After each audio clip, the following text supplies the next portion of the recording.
Политолог Дасым Сатпаев попытался ответить на вопрос о будущем Казахстана. Вопрос очень важный, он волнует практически каждого, кто живет в Казахстане.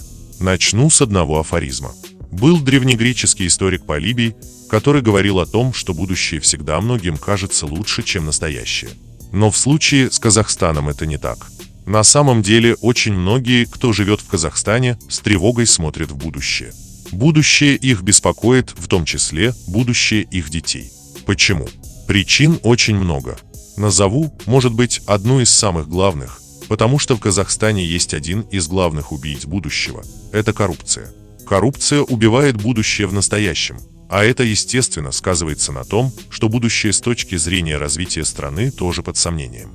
Коррупция убивает будущее наших детей, убивает время, которое мы могли бы потратить на развитие страны.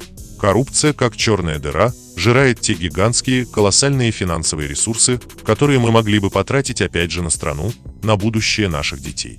К сожалению, это серьезная проблема. В течение 30 лет независимости Казахстана она не просто не решилась, а более того усугубилась. Это мы видим даже по последним трагическим событиям, которые в Казахстане происходили в том числе из-за халатности, безответственности и коррупции. Второй важный момент.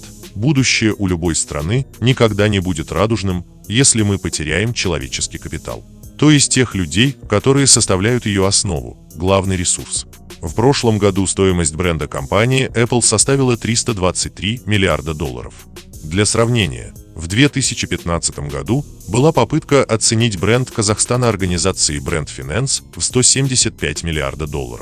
То есть, получается, бренд компании Apple стоил дороже, чем бренд целой страны со всей таблицей Менделеева. Уже ясно, что в 21 веке мозги дороже ценятся, чем сырье. До тех пор, пока это не поймет так называемая наша правящая элита, у страны будущего не будет.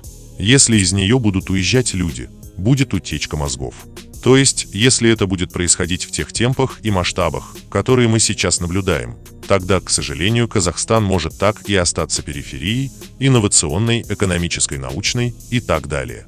Несмотря на все эти красивые стратегии развития страны, вот эти красивые рассказы об индустриально-инновационных прорывах, о попытках войти в список 30 развитых стран мира, все это пока слова. Сейчас, к сожалению, мы видим тренды, которые делают наше будущее тревожным.